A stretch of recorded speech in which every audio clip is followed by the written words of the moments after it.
तो ये हमारे कुछ केसेस हैं, जैसे कि ये है और एक ये है और एक ये है।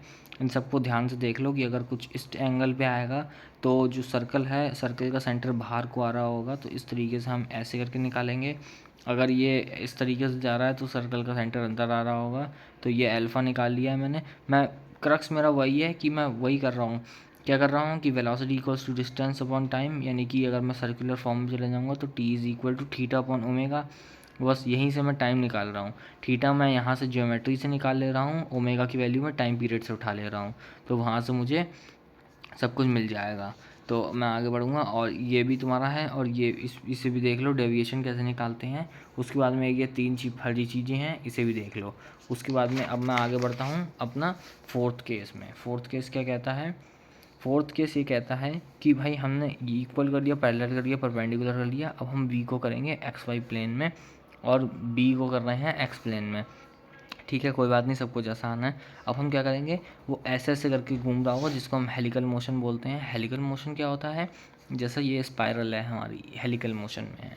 ठीक है, तो एक्स डायरेक्शन में मोशन जो हो रहा होगा, यानी कि वी कॉस थीटा वाला, वो तो सिंपल हो रहा है। कहाँ गया तुम्हारा ये वाला?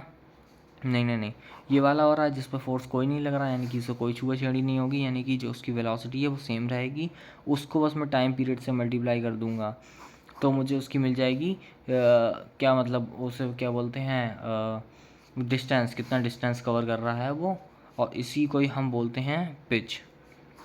ठीक है, एक टाइम पीरियड में वो कितना डिस्टेंस कवर कर रहा है वो हमें ये देता है। अब अगर एडवांस में पूछ लेते हैं कोऑर्डिनेट्स क्या होंगे, तो कुछ नहीं होंगे। मैं इसको बहुत छोटा सा एक ड्रॉ कर लेता हूँ। जैसे ये एक पॉइंट है, ये जेड एक्सिस है, ये वाई एक्सिस है। एक्स एक्सिस को नहीं बढ़ाया है क्योंकि मैंने इसको चिपटा कर दिया है।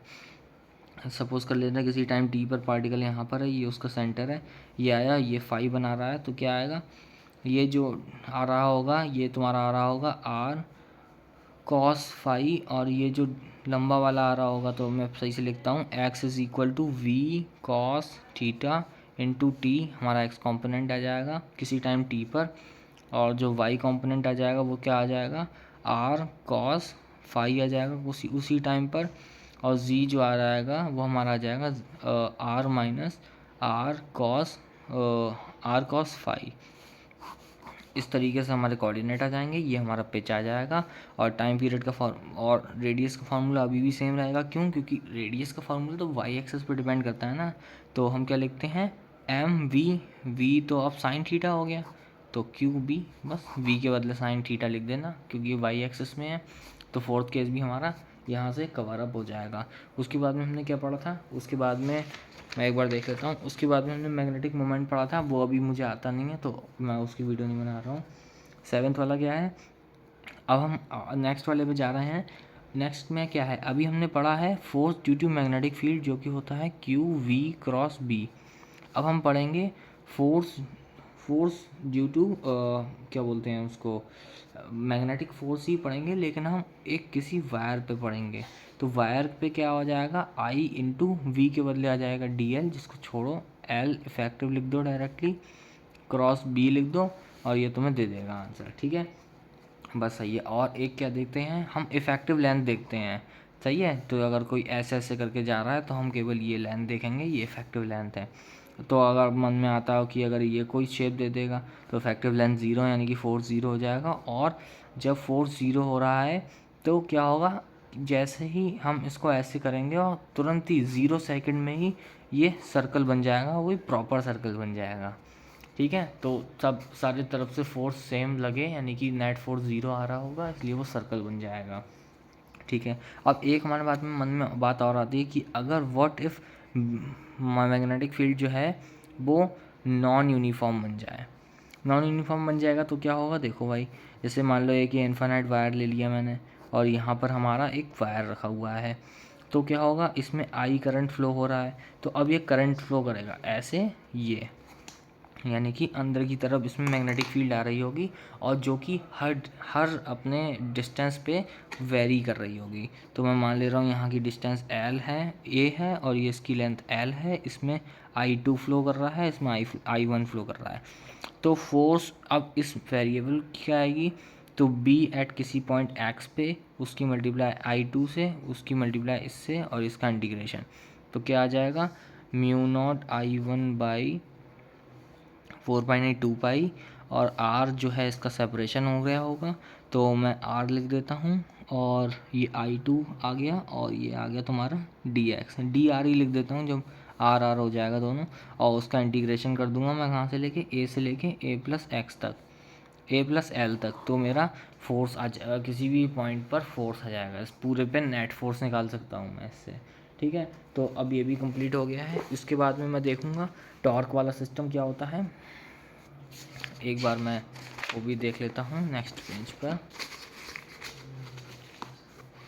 तो क्या है, देखो टॉर्क क्या होता है। टॉर्क से मुझे काफ़ी अच्छी चीज़ सीखने को मिलेगी एक, कि टॉर्क क्या होता है। हमारे जो हमने अभी इलेक्ट्रोस्टैट्स पढ़ा था उसमें हमने क्या पढ़ा था कि टॉर्क होता है P क्रॉस E, यानी कि डाइपोल मोमेंट क्रॉस E।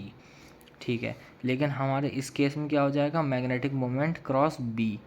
ठीक है, तो इसको और सॉल्व करेंगे तो MB साइन थीटा हो जाएगा।